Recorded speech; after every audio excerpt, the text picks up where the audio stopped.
The pale dawn of the Moscow skyline was ruptured by the unanticipated intrusion of buzzing, razor-sharp drones slicing through the morning mist. The city, usually serene in its waking moments, was suddenly cast into the shadow of imminent peril. In the heart of Moscow, General Ivankov stood grimly in the command center of the Russian Defense Ministry, a decorated veteran of many fronts. He was no stranger to the tremors of war. Yet today, the furrows on his brow were deeper, etched by the nerve-wracking current situation. The skies were no longer merely blue. They bore unsettling signs of conflict. "Comrades," he addressed the room filled with the hum of frantic radio operators and the relentless tapping of keyboards. "We are under attack." Silence reigned for a heartbeat before the room erupted into a maelstrom of activity.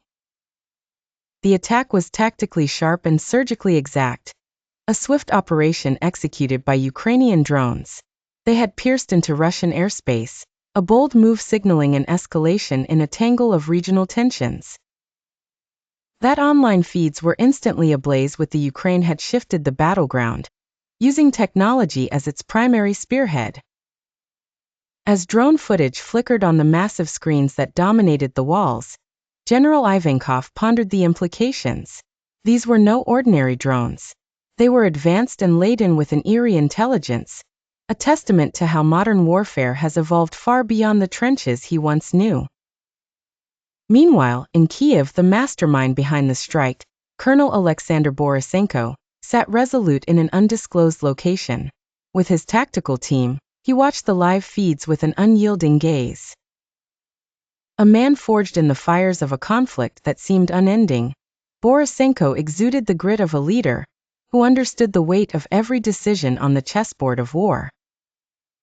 "We must send a message," Borisenko had said before giving the order. "This is not just for territory, but to affirm our stance to the world. They will know our resilience, our strength." The drones used in the attack had been developed stealthily over years, carefully engineered to evade detection. They were the epitome of Ukraine's indomitable spirit and innovation. Designed to deliver symbolic strikes rather than mass casualties, they targeted infrastructure and strategic military points to cripple communication and command. Back in Moscow, the tension was palpable. Panic was an enemy of its own, creeping through the ranks, threatening to unravel the tightly knit defenses.